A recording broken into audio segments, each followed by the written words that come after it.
Buenas noches a todos, mi nombre es Santiago Guía, residente de primer año de Medicina de Urgencias de la Universidad de Caldas y hoy vamos a hablar de las alteraciones del potasio.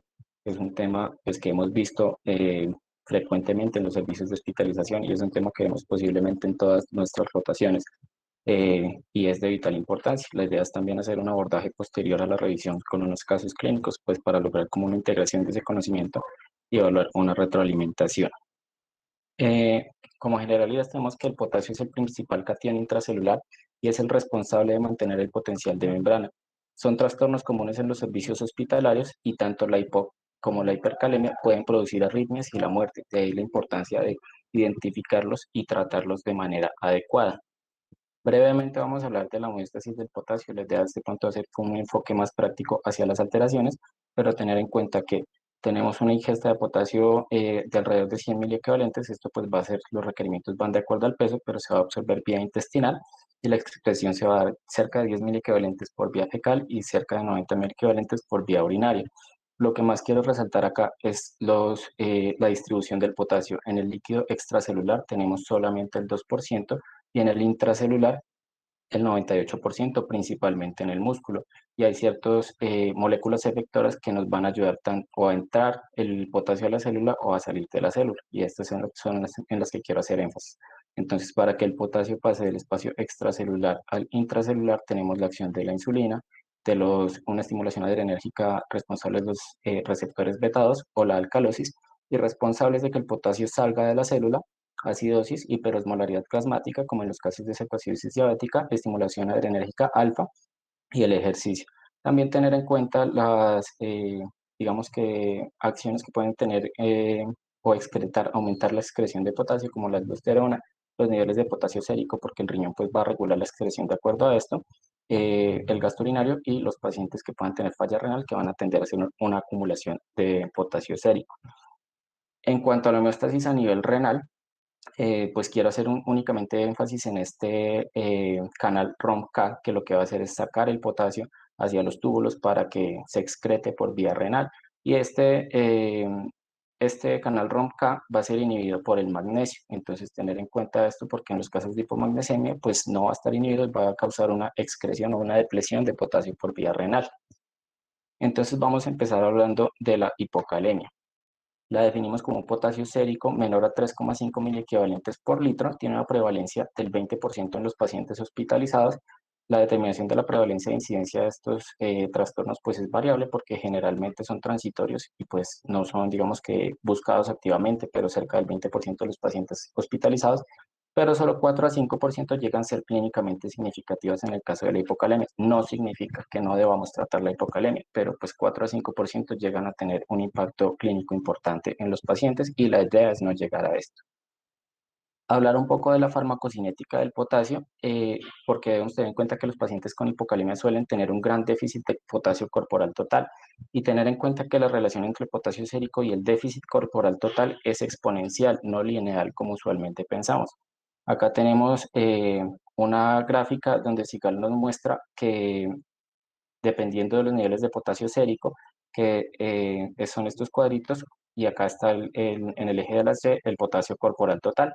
Vemos los círculos, cuadrados y triángulos son datos de diferentes estudios y vemos que por debajo de los 3 miliequivalentes por litro medidos en sangre, el déficit corporal total realmente va aumentando de manera exponencial, no va de manera lineal con el potasio que nosotros medimos. Y pues ellos nos dan esta fórmula para hacer la medición o la estimación del déficit real de potasio sérico en el paciente, pero pues es un poco compleja. Ahorita hablaremos de cuál es la fórmula, pues cómo estimamos el déficit de potasio en los pacientes. Entonces, esto nos sirve principalmente para tener en cuenta que la mayor parte del déficit de potasio ocurre a nivel intracelular y que se requiere tiempo para que el potasio entre a la célula, no es de manera inmediata. Por esto, el potasio intravenoso no debe darse en bolo e incluso en la hipocalemia severa, la reposición agresiva puede ser peligrosa, nos puede llevar a hipercalemia. El potasio no va a entrar inmediatamente a la célula. Solo hay unos ciertos casos en los que podemos considerar administrarlo a grandes dosis, que también hablaremos más adelante de ellos.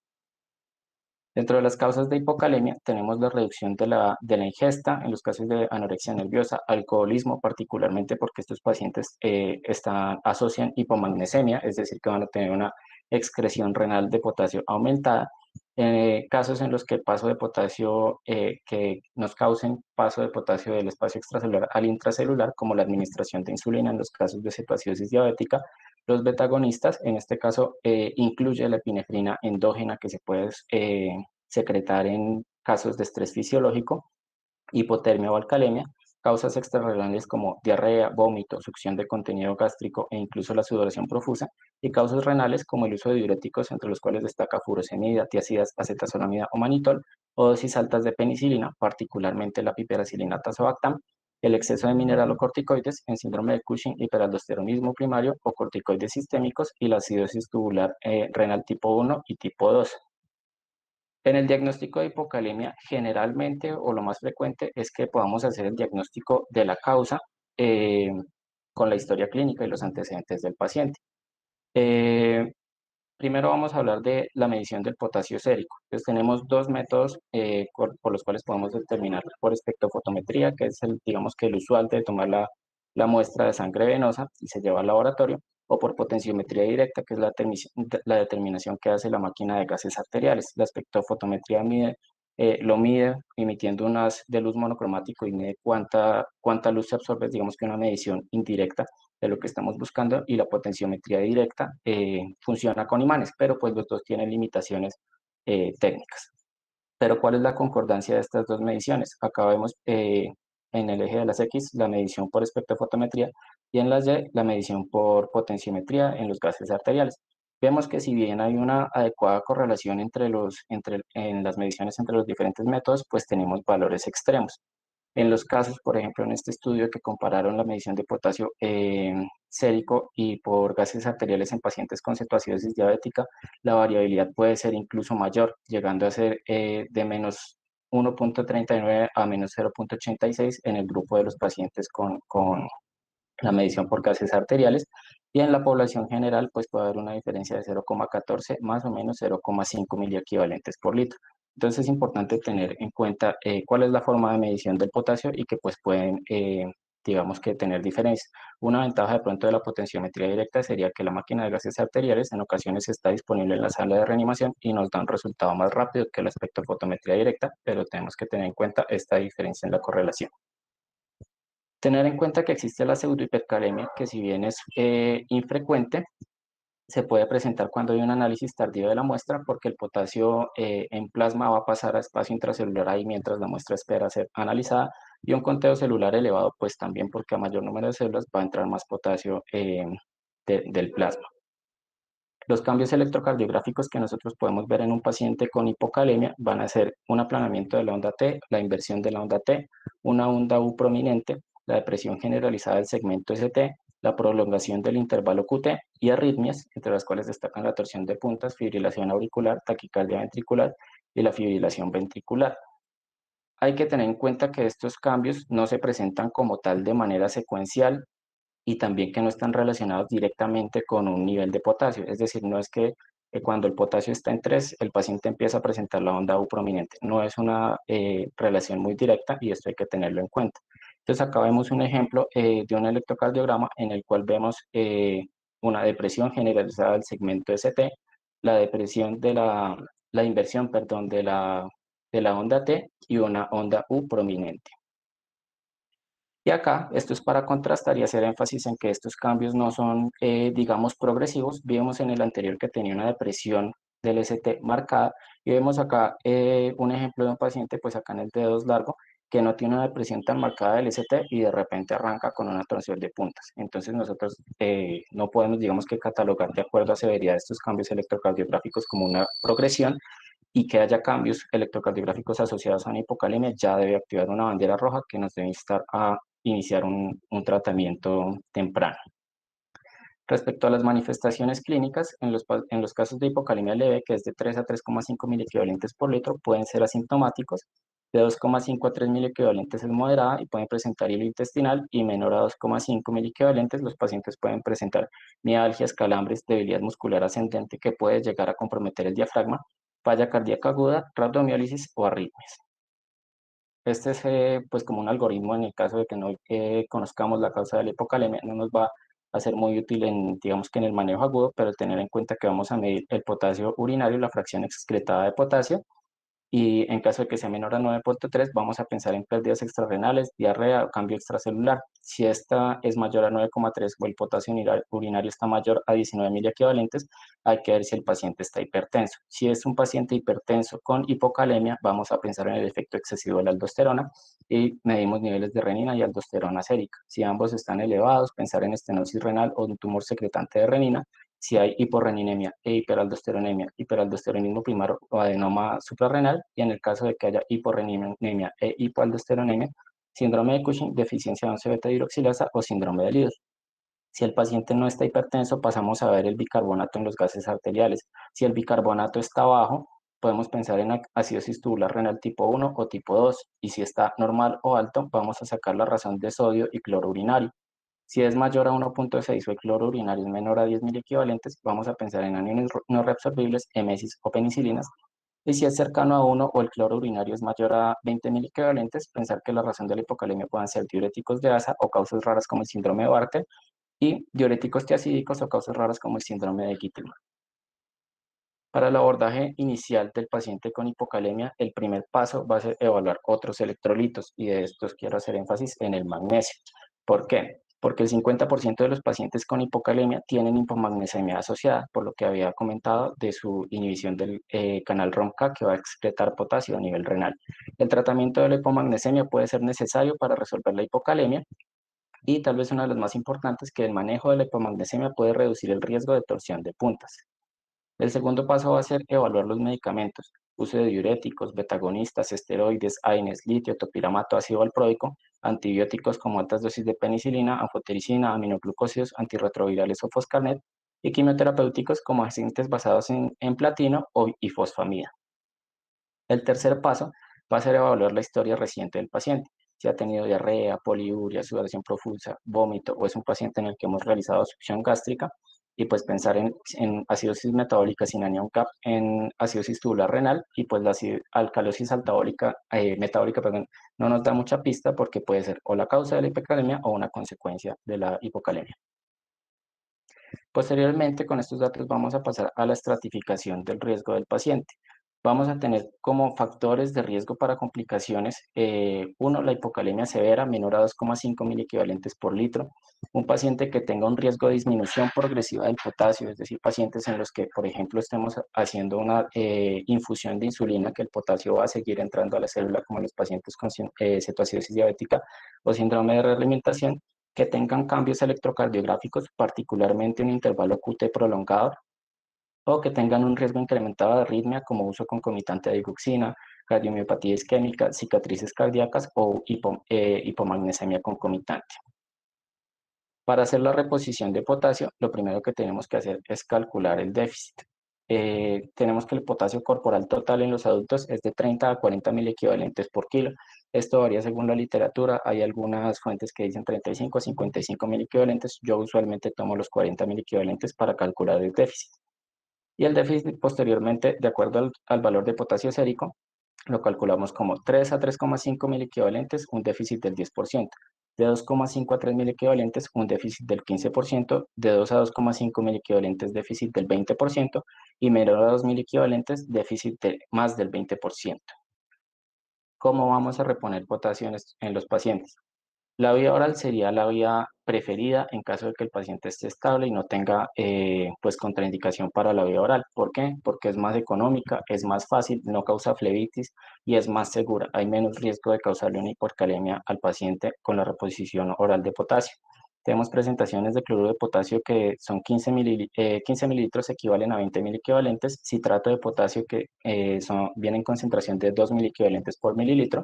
Este se prefiere en los casos de acidosis porque el citrato se va a metabolizar a bicarbonato posteriormente, y la dosis va a depender del déficit. Por ejemplo, si tenemos un paciente con un potasio sérico de 3.000 equivalentes con litro, sin riesgos de complicaciones, de 60 kilogramos, tiene un déficit del 10%, aproximadamente 100 a 200.000 equivalentes de déficit, y lo podemos reponer como 40.000 equivalentes de potasio cada 8 horas, que nos daría un total de 120.000 equivalentes al día, y hacemos un control al día siguiente.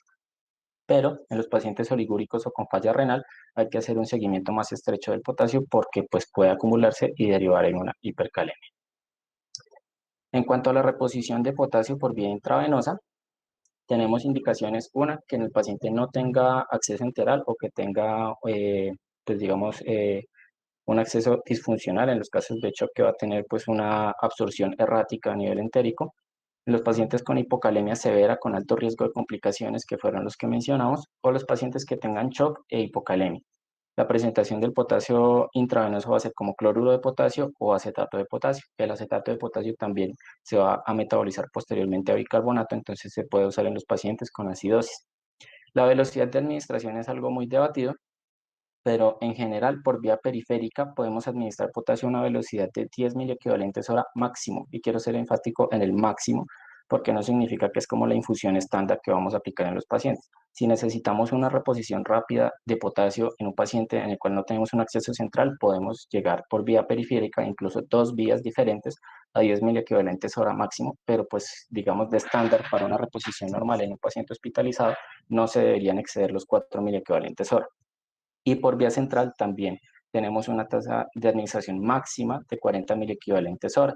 Cuando vamos a administrar más de 20 miliequivalentes, se prefiere la vía central, pero podemos llegar hasta máximo de 40 miliequivalentes hora. Es importante que no se debe administrar en bolo directo y siempre se debe diluir en otras soluciones. Y cada cuánto debemos hacer el control de potasio cuando estamos reponiéndolo. Muchas veces esto se hace, digamos, como al más llamado ojímetro, que dependiendo de cómo esté el paciente, determinamos si en una hora, 2 horas, 6 horas o al día siguiente. Pero pues como una buena práctica sería después de cada 40 a 60 mil equivalentes que le reponemos a nuestro paciente, le tomamos el control de potasio. Si yo le estoy reponiendo, por ejemplo, por vía central a 20 mil equivalentes hora, pues de 2 a 3 horas debería tener un control de potasio. Y los pacientes que tengan infusiones de potasio mayores a 20 mil equivalentes hora deberían tener un monitoreo electrocardiográfico. Un ejemplo para el cálculo del déficit de potasio del paciente y cómo hacer la corrección por vía intravenosa. Tenemos un paciente de 70 kilogramos al que nos reportan un potasio sérico de 2,8. Esto quiere decir que tiene un déficit del 15%. Lo primero que debemos hacer es calcular el potasio corporal total, que lo haremos como 40 mil equivalentes por 70 kilogramos. Eso nos da 2.800 mil equivalentes de potasio corporal total de esa persona. Y luego sacamos el déficit. Este paciente tiene un déficit del 15% de su potasio corporal total. Entonces, el 15% de 2.800 es 420 miliequivalentes que tiene en total de déficit del paciente. Y la idea es reponer el 70%, pues digamos, para no, o sea, es como un rango de seguridad para no pasarnos a la hipercalemia, reponemos solamente el 70% de este déficit calculado en las primeras 24 horas, y el 70% de 420 miliequivalentes son 294 miliequivalentes en 24 horas. Esto no es que obligatoriamente debemos reponer esos 294 mil equivalentes, depende de la condición clínica del paciente. Y pues la reposición de potasio, insisto, en que no debe hacerse de manera rápida o agresiva a menos que el paciente esté pues en una condición in extremis. La velocidad de infusión va a depender de la mezcla y pues hacemos una regla de 3 dependiendo de la concentración de potasio de nuestra mezcla, cuánto cc tenemos que pasarle y pues tener en cuenta las concentraciones y las velocidades máximas que podemos pasar por cada uno de los accesos venosos. La administración de altas dosis de potasio, ¿en qué pacientes lo vamos a considerar? En los pacientes que puedan cursar con un paro cardíaco por hipocalemia, podemos administrar 20 miliequivalentes de potasio por vía intravenosa en 2 a 3 minutos, una reposición pues más rápida, más agresiva porque es un paciente en extremis. Los pacientes que tengan hipocalemia severa asociada ya sea a cetoacidosis diabética, intoxicación por beta bloqueadores o intoxicación por bloqueadores de canales de calcio, porque van a requerir el manejo con infusión de insulina que va a hacer que el potasio pase a nivel intracelular. En el caso de la cetoacidosis diabética, pues por el déficit y las intoxicaciones, porque pues van a inhibir la secreción de insulina endógena. Podemos dar una infusión de 40 a 60 mil equivalentes ahora en los pacientes que estén inestables, pero hay que revaluar el potasio constantemente y disminuir la velocidad de infusión a medida que el paciente mejore. Los pacientes que puedan tener arritmia maligna recurrente con pulso asociada a la hipocalemia, 20 mil equivalentes en 10 a 20 minutos, siempre con el monitoreo electrocardiográfico, y hay que disminuir la infusión rápidamente mientras el electrocardiograma mejora y el paciente se estabiliza. Otras medidas que podemos utilizar en los pacientes con hipocalemia son la reducción de pérdidas gástricas con inhibidores de bomba de protones, y los diuréticos ahorradores de potasio, entre ellos la espironolactona con dosis de 50 miligramos por día, pero pues va a ser efectivo en 24 a 48 horas, es decir, esto no lo vamos a considerar para el manejo agudo de la hipercalemia, y el amiloride pues tiene un efecto más rápido, pero tampoco va a ser inmediato. Sería injusto pues que yo les hablara de todo esto del magnesio y cómo es importante reponerlo en la hipocalemia y no mencionarlo por lo menos por encima. Entonces vamos a hablar un poco de la reposición de magnesio, por lo menos las consideraciones básicas. Uno, que generalmente es seguro hacer una reposición de magnesio y pues de forma rápida, excepto en los pacientes que tengan miastenia graves y una tasa de filtración glomerular menor a 30 mililitros por minuto. No es porque no podamos darle magnesio a los pacientes con enfermedad renal, sino porque debemos tener cuidado con las dosis de mantenimiento porque puede acumularse y causar una intoxicación por sulfato de magnesio, pero la dosis de carga se la podemos dar. En los casos de hipomagnesemia que amenaza la vida o, por ejemplo, un paciente que tenga un intervalo QT muy prolongado, podemos dar una dosis de carga de 2 gramos intravenosa en infusión en 5 a 15 minutos y podemos considerar 2 gramos adicionales en 30 a 60 minutos si el paciente no, pues no tiene cambios o no tiene tendencia a la mejoría. Solicitamos un control de magnesio sérico a las 2 horas y pues ahí se define si el paciente requiere una reposición continua de magnesio, tener cuidado con los pacientes con falla renal o no. Los objetivos terapéuticos en los pacientes con hipocalemia, ¿a qué niveles debería llevarlo? En los pacientes, la mayoría de pacientes, pues se acepta un límite mayor a 3,5 miliequivalentes. Tradicionalmente se consideraba que debía ser de más de 4 miliequivalentes en los pacientes cardíacos, ya veremos un poco más sobre esto. En los pacientes con falla renal, por encima de 3 miliequivalentes por litro, y de pronto pensarán, pero eso sigue siendo hipocalemia. Pero en los pacientes con falla renal vamos a optar por metas más conservadoras en ausencia de factores de riesgo de arritmias o complicaciones por la hipocalemia, porque tienen una falla renal y van a tender a acumular el potasio. Entonces no vamos a hacer una reposición ni agresiva ni vamos a tender como a niveles tan altos en estos pacientes. Y en los casos de cetoacidosis diabética vamos a optar por niveles altos de 5 a 5,3 miliequivalentes por litro porque van a tener una infusión continua de insulina que va a hacer que el potasio pase a nivel intracelular. Entonces, en ausencia de falla renal puede ser útil tener valores altos de potasio. Estos son datos extrapolados del estudio MERDIN TIMI 36, que pues fue un estudio realizado en pacientes con infarto agudo de miocardio sin elevación del ST y derivaron los eventos adversos asociados a los niveles séricos de potasio y la mortalidad. Acá en la tabla A tenemos la incidencia de taquicardia ventricular de acuerdo a los niveles de potasio. Vemos que hubo más taquicardia ventricular en los pacientes con potasio sérico de menos de 3,5, fue menor en los pacientes con potasio sérico mayor a 5 y se mantuvo estable entre los rangos de 3,5 a menor de 5 miliequivalentes. Pero, pues vemos acá en la tabla B, en las barras rojas, las pausas ventriculares mayores a 3 segundos que fueron menores en los pacientes con potasio menor a 3,5 y mayores en los pacientes con potasio mayor a 5 miliequivalentes por litro. Entonces, este rango de 3,5 a menor de 5, pues sería como el aceptable y ya no optamos por, digamos, valores tan altos como previamente. Y respecto a la mortalidad, a los 14 días y a un año, vemos que fue mayor en los pacientes a los 14 días, con los pacientes con potasio sérico menor a 3,5, mayor en los pacientes de más de 5 mil equivalentes, y la menor fue entre 3,5 y 4, pero pues es difícil mantener de pronto un nivel tan estricto de potasio de 0,5 mil equivalentes, pero pues vemos que se mantuvo pues más estable entre 3,5 y menor a 5 mil equivalentes. Y la mortalidad en un año pues tuvo un comportamiento similar, siendo menor en los pacientes con niveles de potasio sérico de 3,5 a 4. ¿Cuáles son los errores comunes en el manejo de la hipocalemia? Y pues en esto es en lo que quiero ser enfático, en que hagamos un adecuado manejo y pues digamos de una forma integral. Lo primero es no evaluar y reponer el magnesio en los pacientes. El segundo es un uso excesivo de potasio intravenoso. Como que no le tenemos fe a la reposición de potasio por vía oral, pero pues es más económica y es más segura y pues nos va a reducir el riesgo de que de pronto hagamos una reposición muy agresiva y pues nos toque después manejar una hipercalemia, pero pues ya vamos a aprender a manejarla. Y hacer una represión agresiva de potasio en los pacientes con hipocalemia leve y particularmente en los pacientes renales. Recuerden que estos pacientes van a acumular ese potasio sérico porque pues tienen una falla renal, no tienen cómo excretarlo por la vía de mayor excreción de potasio, cerca de 90 mil equivalentes al día. Entonces en estos pacientes hay que hacer un manejo un poco más conservador. Ahora vamos a hablar del otro extremo, la hipercalemia. tenemos hipercalemia, vamos a definirla como potasio sérico mayor a 5,5 miliequivalentes por litro. Algunos autores lo toman como 6 miliequivalentes, pero pues yo considero que de acuerdo pues a las complicaciones que esto puede tener, pues prefiero tomar como un umbral un poco más bajo. La incidencia nuevamente es muy variable también por la naturaleza transitoria de este fenómeno. De 1,4 a 10% de los pacientes hospitalizados es más frecuente la hipocalemia que la hipercalemia, es más letal la hipercalemia que la hipocalemia. Por eso tenemos que tener cuidado cuando manejamos la hipocalemia de manera agresiva. Un tercio de las hipercalemias se van a causar por una reposición de potasio y por el uso de diuréticos ahorradores de potasio. Causa una de cada 1.000 muertes en los pacientes hospitalizados y aumenta la mortalidad hospitalaria hasta el 40% significativamente.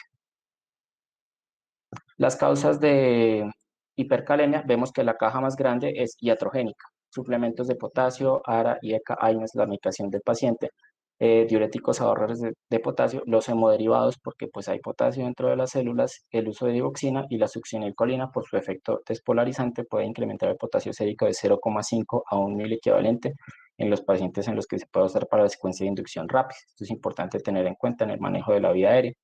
Los pacientes que puedan tener lisis celular, sea por hemolisis, por hematomas grandes, rhabdomiólisis, síndrome de lisis tumoral, o necrosis tisular por otras causas que incluye pues, quemaduras extensas, lesiones por aplastamiento y pacientes renales con tasa de filtración glomerular menor a 15 mililitros por minuto o que tengan oliguria. Frente al diagnóstico de hipercalemia, pues las mediciones van a ser igual lo que vamos a tener en cuenta en la hipocalemia de la espectrofotometría y la potenciometría. También existe una pseudohipercalemia que puede ser por hemólisis de la muestra. Digamos, si agitan mucho el tubo en el momento de tomar la muestra, se lisan las células y sale el potasio que estaba intracelular y nos va a dar una medición falseada del nivel de potasio sérico.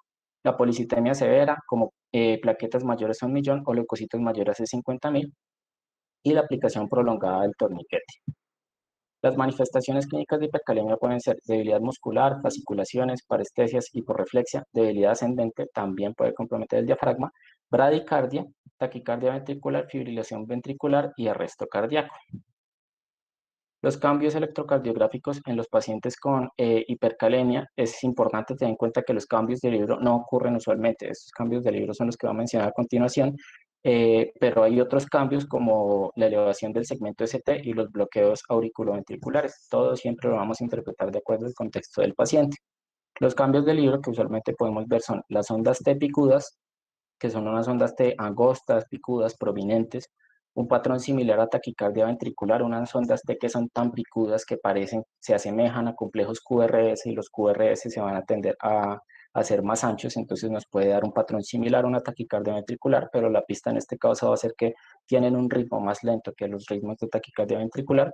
El patrón sinusoidal, que ya es un signo oneroso, que hay un ensanchamiento profundo del QRS y se fusiona con la onda T, y la bradicardia, que es usual en los pacientes con uso de otros cronotrópicos.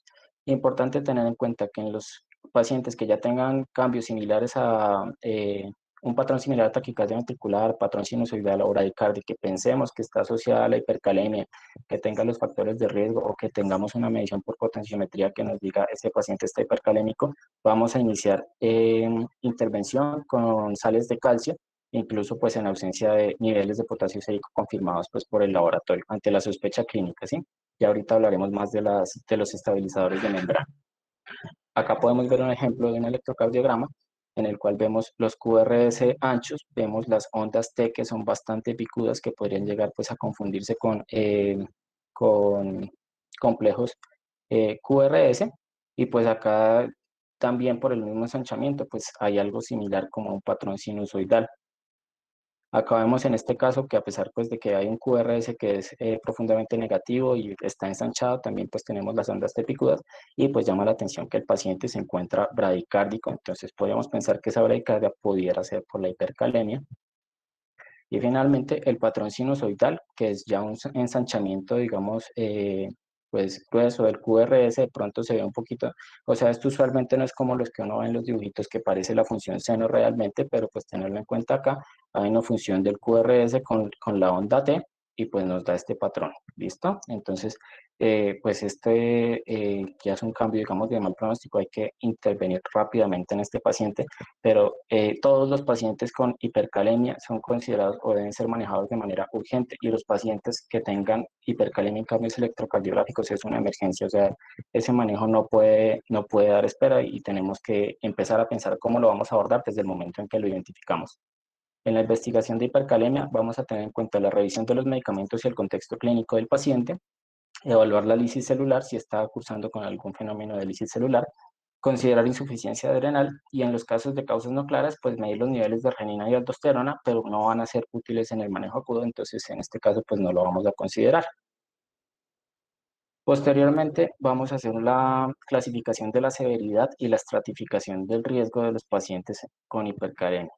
Tenemos hipercalemia severa en los pacientes que tengan un potasio sérico mayor a 6,5 a 7 mil equivalentes por litro. De acuerdo a la temporalidad, los pacientes con hipercalemia crónica pues la toleran mejor, generalmente los pacientes renales, pero pues de todas formas deben ser manejados. Es decir, un nivel de potasio de 6,5 en un paciente renal no nos debe dejar tranquilos porque no es que lo va a tolerar bien, hay que plantear cómo vamos a disminuir el potasio, y pacientes que estén cursando con enfermedades que causen una liberación constante de potasio, como un síndrome de lisis tumoral o rhabdomiólisis. Vemos que el paciente tiene un potasio de 6,6, pero está en un síndrome de lisis tumoral, ese potasio va a seguir aumentando. Y acá hay una gráfica donde nos las puede clasificar de acuerdo a la severidad, de acuerdo a los niveles de potasio sérico y la ausencia o presencia de cambios electrocardiográficos. De 5 a 5,9 mil equivalentes sin cambios electrocardiográficos la consideramos leve, sin embargo hay que tratarla, hay que buscar la causa de esa hipocalemia y hay que tratarla. En el caso de cambios electrocardiográficos ya es moderada, de 6 a 6,4 sin cambios electrocardiográficos, hipercalemia moderada, con cambios electrocardiográficos severa, y por encima de 6,5 mil equivalentes, independientemente de si hay o no cambios electrocardiográficos, pues es una hipercalemia severa. Va a requerir un manejo inmediato y más agresivo, y pues más si tiene los cambios electrocardiográficos. Esto que yo nombro acá, medidas temporales en hipercalemia severa, es lo que usualmente nosotros encontramos como tratamiento o manejo de hipercalemia. Yo lo quiero llamar medidas temporales en hipercalemia severa porque el tratamiento de la hipercalemia va a ser detectar la causa y manejarla, porque estas medidas, como dice su nombre, son temporales. Esto lo que busca es bajar el potasio sérico para que el paciente no desarrolle complicaciones, pero si nosotros no tratamos la causa, estas medidas temporales se les va a acabar el tiempo, va a ser una hipercalemia de rebote y pues ahí ya nos quedamos sin opciones terapéuticas para el paciente. Vamos a tener en cuenta tres pilares para el manejo de la hipercalemia. Siempre van a ser, digamos, estos pilares deben administrarse no necesariamente, digamos que de manera secuencial, y pues vamos a tener en cuenta, digamos, el contexto clínico para ver qué pacientes podemos administrar qué, pues ya vamos a hablar de eso. El primero es la estabilización de membrana, que lo vamos a hacer con las sales de calcio o la solución salina hipertónica. El segundo es el paso de potasio al espacio intracelular, que lo podemos lograr con insulina, beta-adrenérgicos o bicarbonato. Y el tercero es la eliminación de potasio, que lo vamos a lograr mediante caliuresis o la hemodiálisis. Primero vamos a hablar de los estabilizadores de membrana, de los cuales digamos que la reina del manejo, lo que siempre tenemos son las sales de calcio. La vamos a utilizar en los pacientes con cambios electrocardiográficos y potasio sérico mayor a 6,5 miliequivalentes por litro. Las dosis van a ser, si el paciente tiene acceso periférico, 3 ampollas de gluconato de calcio al 10% diluidos, no directos, en 10 minutos. Si el paciente tiene acceso central, 3 ampollas, perdón, una ampolla de cloruro de calcio al 10% en 10 minutos. ¿Por qué la diferencia en las dosis? Porque el cloruro de calcio tiene 3 veces más calcio elemental y también es 3 veces más biodisponible, pero pues también se va a pasar por acceso central porque el cloruro de calcio causa mayor lesión tisular. Se puede repetir las sales de calcio cada 5 a 10 minutos si no hay respuesta, y esta respuesta la dictan los cambios electrocardiográficos. Debemos evitar la calcemia mayor a 3.000 equivalentes por litro, pero pues no requerimos de una medición de calcio sérico antes de plantear la administración de sales de calcio en un paciente con hipercalemia y cambios electrocardiográficos. Pero pues a mí siempre me habían dicho que es un estabilizador de membrana, pero nunca me había puesto a pensar que es un estabilizador de membrana. Entonces, ya hablamos de que el potasio es el que mantiene, es el responsable del potencial de acción, ¿no? tenemos un potencial de reposo en las células cardíacas que es cerca de menos 90 milivoltios. Posterior a esto, para la despolarización, pues los responsables van a ser los canales rápidos de sodio dependientes de voltaje. A medida que el potasio incrementa fuera de la célula, el potencial de acción de reposo transmembrana se va a hacer menos negativo, es decir, puede alcanzar menos 80, menos 70, menos 60, y esto lo va a acercar más como al potencial de excitación, pero dependiendo de la negatividad de este potencial de reposo, se reclutan los canales rápidos de sodio. Entonces, entre menos negativo sea, menos canales rápidos de sodio vamos a tener disponibles para la despolarización y por eso pues se va a empezar a hacer más lento. Acá vemos una relación entre el potencial de reposo y la velocidad máxima en la despolarización, responsables los canales rápidos dependientes de voltaje de sodio. Entonces va siendo menor. Y acá vemos una comparación, la línea continua es, digamos, cómo se afecta la velocidad máxima mientras el potencial de reposo se hace menos negativo, y la línea punteada, cómo actúan las sales de calcio, pues mejorando, digamos, esta velocidad máxima. Pero entonces, ¿qué es lo que hace? No, el cloruro de calcio o el calcio en general no actúa en el potencial de reposo, es decir, no es que haga más negativo nuevamente el potencial de reposo, lo que hace es unirse a los receptores, a los canales de sodio dependientes de voltaje, favoreciendo esa entrada de sodio. Entonces, pues nos va a reclutar más canales rápidos de sodio para recuperar esa velocidad máxima, pero es también pues una medida transitoria. Y teniendo eso en cuenta, ¿qué pasa si nosotros incrementamos el sodio extracelular? Pues también vamos a incrementar la entrada de sodio por esos canales dependientes de voltaje. Entonces, acá es donde pues quiero mencionar la solución salina hipertónica. Esto realmente en la mayoría de bibliografías que consulté no mencionan la solución salina hipertónica, pero pues es que tenemos, digamos, poca evidencia al respecto. Tenemos en estos, por ejemplo, en estos estudios es un...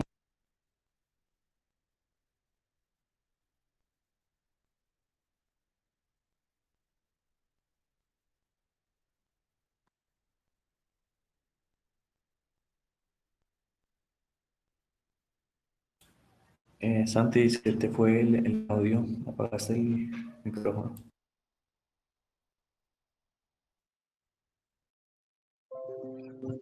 ¿Ya me escuchan? Sí, Sí, sí, ya te perfecto. escuchamos. ¿En dónde me quedé? No, ahí sigue, retome Ah, esa diapositiva. listo. Entonces, el 21 de abril el paciente estaba hiponatrémico, estaba hipercalémico, y pues vemos que el paciente se encontraba, que estaba acidótico y se administró solución salina hipertónica al 5% rápidamente. A estos pacientes, estos 4 pacientes, no se les administraron sales de calcio, solamente la solución hipertónica, como un intento de reducir el efecto de la hipercalemia en el corazón, y el paciente recobró la conciencia rápidamente. Entonces acá pues vemos el ejemplo, era un paciente, ten en cuenta que estaba hiponatrémico e hipercalémico. Tenemos el trazado A, los cambios de hipercalemia, un QRS ancho, una onda T picuda, administración de 5% de solución salina al 5%.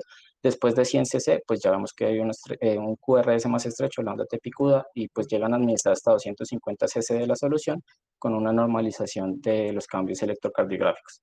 Entonces, la solución salina hipertónica no la mencionan mucho, en la mayoría de lugares no vi que la mencionaran, y pues porque hay muy poca evidencia. Estos fueron 4 pacientes, pero también tenemos más evidencia indirecta, pues en estudios de perros nefrectomizados con hipercalemia, a los cuales les administraron solución salina hipertónica y vimos que tenían pues cambios electrocardiográficos también. Sin embargo, pues tenemos las guías de la Fundación Americana del Riñón, que pues en sus guías de manejo de hipercalemia sí consideran como estabilizador de membrana la administración de solución salina hipertónica de 50 a 250 mililitros del 3 al 5%, y pues tiene inicio de acción de 5 a 10 minutos y una duración aproximada de 2 horas. Pues esto extrapolado de otros estudios, ¿no? Para estabilización de membrana, pero siempre tener en cuenta esto si en algún momento lo vamos a usar, eficacia solamente en los pacientes hiponatrémicos. Posteriormente vamos a proceder a pasar el potasio al espacio intracelular. Entonces vamos a hablar de la insulina. Usualmente o en muchos lugares se denomina solución polarizante, pero la solución polarizante realmente es la solución de insulina, dextrosa y potasio, pero pues, y pues acá el mecanismo efector va a ser la insulina, ¿listo? Vamos a administrar insulina cristalina de 5 a 10 unidades IV en bolo o infusión. Hay una revisión sistemática en la cual pues no mostró diferencia en la reducción de potasio en la administración en bolo o en infusión, porque eso hace que también es debatido. Se va a asociar a dextrosa 25 a 50 gramos de dextrosa pues para reducir el riesgo de hipoglicemia.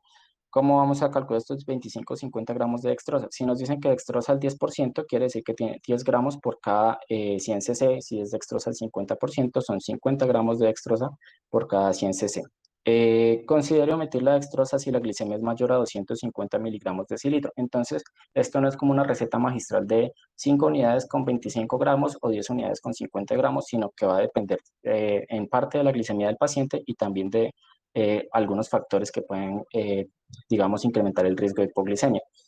Normalmente o en muchos lugares dicen 10 unidades de insulina, pero pues acá vamos a ver este estudio de corte retrospectivo en el que compararon las dosis de 5 unidades con las de 10 unidades, 5 unidades barras grises oscuras, 10 unidades barras grises claritas. Desenlace primario, hipoglicemia.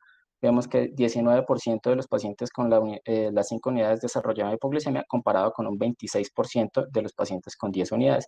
Y la hipoglicemia severa fue solo del 3% en los pacientes con insulina de 5 unidades y llegó hasta el 6.8% en los pacientes con insulina a 10 unidades. Pero esto tiene algún cambio en el potasio. Acá vemos en esta gráfica el potasio basal previo a la intervención, vemos que era similar en ambos grupos y que la reducción de potasio, nuevamente, pues 5 unidades barras grises oscuras y 10 unidades barras grises claritas, y que la reducción o la magnitud del efecto en la reducción del potasio no fue muy diferente entre las dosis. Entonces podemos considerar también administrar 5 unidades de insulina sin tener preocupación de que va a ser, digamos, la mitad de efectivo. Vigilar la hipoglicemia. A pesar de que la insulina tiene una vida media corta, debemos realizar glucometrías cada hora a estos pacientes después de la administración, así la pasemos en bolo, las primeras 4 a 6 horas. Y vamos a tener en cuenta los factores de riesgo para el desarrollo de hipoglicemia en los pacientes que puede ser la insuficiencia renal, pacientes que no sean diabéticos, glucosa basal baja, un bajo IMC y las mujeres. Los agonistas de beta-2, tenemos el salbutamol en dosis de 20 miligramos en nebulización continua, la epinefrina. Esto solo si se requiere soporte vasopresor y o tiene bradicardia asociada, o sea, no quiero ser responsable de que le pongamos epinefrina a un paciente solo para el manejo de la hipercalemia, pero pues quiero resaltar que si el paciente, por ejemplo, tiene una bradicardia asociada a la hipercalemia, pues podríamos optar por la epinefrina como el primer vasopresor de elección. Los riesgos, pues los riesgos intrínsecos de los adrenérgicos, taquicardia, arritmias, flushing, temblor o ansiedad. El bicarbonato de sodio, pues con sus controversias en la evidencia en diferentes ámbitos, y pues acá no es diferente, tenemos la dosis de bicarbonato de sodio hipertónico del 8.4% a dosis de 1 miliequivalente por kilogramo, o bicarbonato isotónico que lo logramos mezclando 3 ampollas de 8.4% en 1 litro de dextrosa en agua destilada o en agua destilada, pero pues es más costoso, entonces depende de la disponibilidad de recursos. El bicarbonato hipertónico no ha mostrado utilidad, pero puede tener sinergia si se administra con insulina. Entonces, el mecanismo de acción presunto del bicarbonato es que causa la salida de hidrogeniones y un intercambio pues, con el sodio, con la activación consecuente de la bomba de sodio-potasio ATPasa, para que nuevamente el sodio salga de la célula y empiece a entrar el potasio. Evidencia sobre el bicarbonato isotónico. 2 ensayos clínicos, los dos tienen pues una muestra baja, pero tienen pocos pacientes, no son más de 30 pacientes, pero vemos la medición de pH, bicarbonato y potasio. Nos vamos a centrar pues en el potasio, que es nuestro elemento de interés. Barras negras previa a la intervención, barras rayadas posterior a la intervención, y vemos que después de la infusión prolongada del bicarbonato de sodio en infusión continua, pues hay una reducción del potasio sérico, y que esta reducción en este estudio, este es un estudio diferente en el cual inicialmente dieron bicarbonato hipertónico, hubo pues digamos que una discreta elevación no significativa, posiblemente porque no hubo efecto, y posteriormente una infusión de bicarbonato isotónico, y vemos que después aproximadamente de 1 hora empieza a haber una reducción alcanzando hasta cerca de los 0,4 miliequivalentes, pues ya varias horas después de la administración. Y el bicarbonato de sodio hipertónico, que es la dosis de 1 miliequivalente por kilo, vemos acá una comparación en los pacientes con enfermedad renal, también pues un ensayo clínico de 1996, pocos pacientes, Esta es la intervención de bicarbonato de sodio solo, no hubo diferencia, no hubo una disminución en el potasio sérico. Esta es la administración de insulina y dextrosa en agua destilada, vemos que pues sí va bajando el potasio sérico. Y acá esta es la administración de insulina y dextrosa asociada al bicarbonato. Entonces sí puede haber una sinergia en la administración, en el efecto de disminución de potasio sérico, si administramos la insulina asociada al bicarbonato en los pacientes pues también que tengan acidosis, que va a ser una de los requerimientos. ¿Cuáles son las limitaciones del bicarbonato de sodio? Que tiene poca evidencia de efectividad. En el caso de hacer una infusión isotónica, que es de pronto pues de los que ha mostrado como mejores resultados, va a requerir un gran volumen, una infusión de 1 a 2 litros. No se va a utilizar en hipercalemia por cetoacidosis diabética o acidosis láctica. Estos temas tienen su discusión aparte del bicarbonato. Puede causar hipernatremia porque pues tiene contenido de sodio, y es importante que no lo debemos administrar por la misma vía que las sales de calcio porque se puede precipitar en forma de carbonato de calcio. Y finalmente pasamos a la eliminación del potasio. Entonces, el primer paso va a ser reanimar al paciente, una reanimación hídrica del paciente, una evaluación de la volemia, idealmente con ultrasonido. Vamos a considerar el bicarbonato isotónico si está indicado, si requiere un volumen grande este paciente, y si de pronto está con acidosis severa, podemos considerar la infusión de bicarbonato isotónico. Y si no, vamos a corregir la hipovolemia con lactato de Ringer. Entonces, ¿por qué no digo cristaloides, sino que digo lactato de Ringer? Hay varios estudios, este es uno por lo menos de 3 ensayos clínicos, en general eran sobre pacientes de trasplante renal en los que hablaron los efectos de la solución salina normal con el lactato de comparado con el lactato de Ringer previo, durante y después de la cirugía. Vemos en los grupos que el potasio sérico al inicio de la cirugía, este es el grupo de solución salina de 4,3 y del lactato de Ringer de 4,6, un poquito incluso más alto, pero pues no había diferencia significativa al inicio de la cirugía.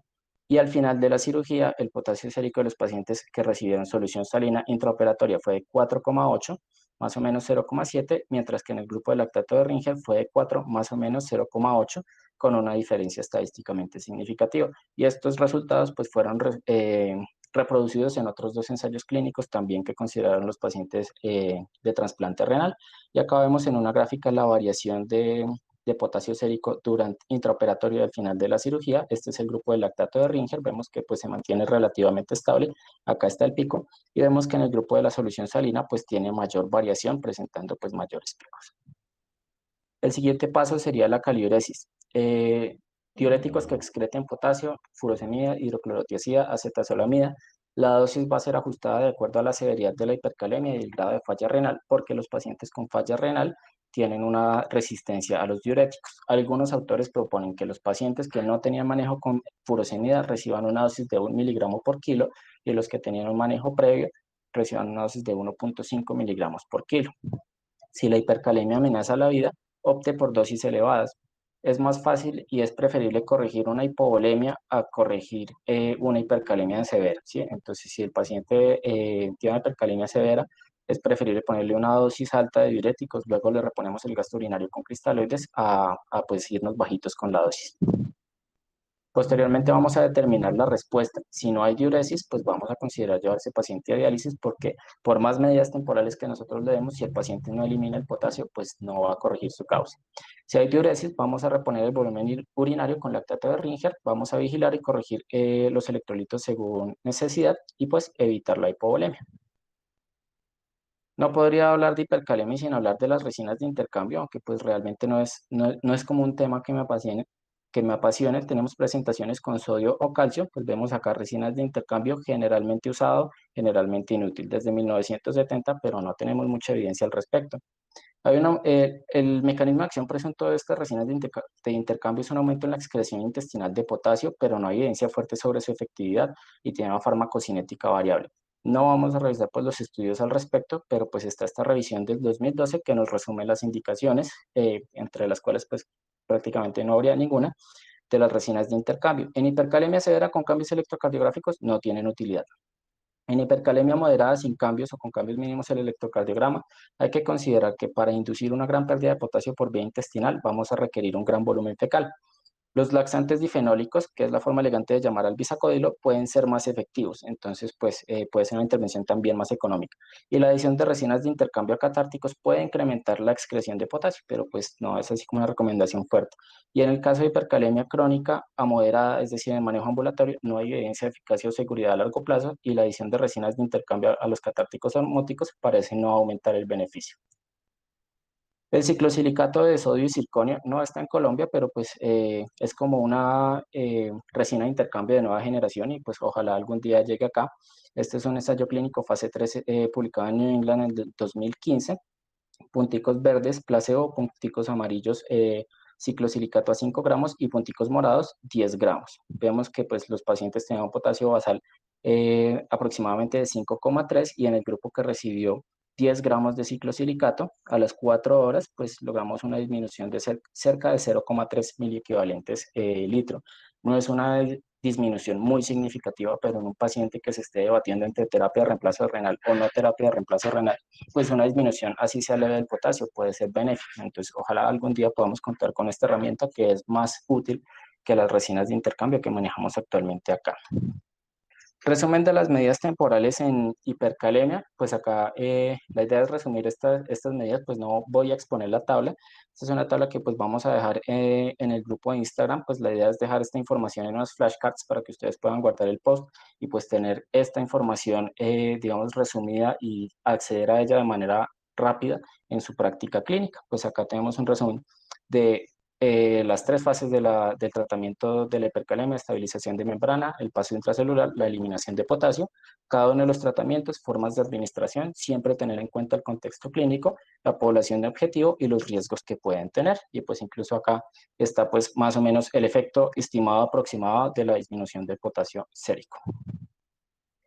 Y finalmente un algoritmo como para integrar todo lo que es el manejo de la hipercalemia. Esto es como una fusión de varios algoritmos. Pues empezamos con una hipercalemia que detectamos mayor a 5,5 milimoles por litro.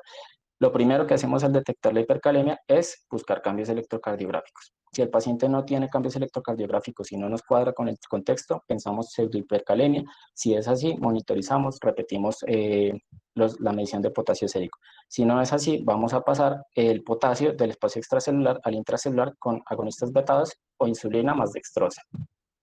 Si el paciente tiene cambios electrocardiográficos, vamos a instaurar manejo con sales de calcio. Ya vimos que pues si está hiponatrémico también podríamos utilizar la solución hipertónica en caso de que podamos considerarlo.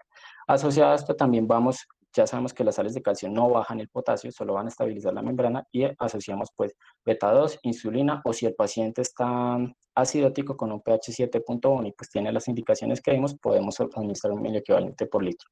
Evaluamos la volemia del paciente, idealmente pues con ultrasonido. Si el paciente se encuentra hipovolémico, vamos a hacer primero la reanimación hídrica. Si se encuentra con una acidosis metabólica severa, que no sea por cetoacidosis, una acidosis láctica, podemos considerar la reanimación con bicarbonato isotónico.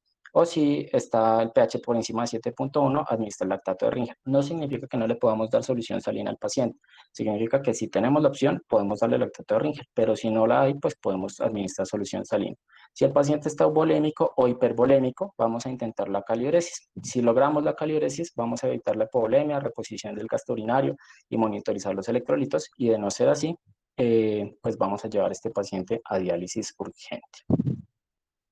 Errores comunes en el manejo de la hipercalemia. 1, pues evitar las resinas de intercambio y particularmente en el manejo agudo.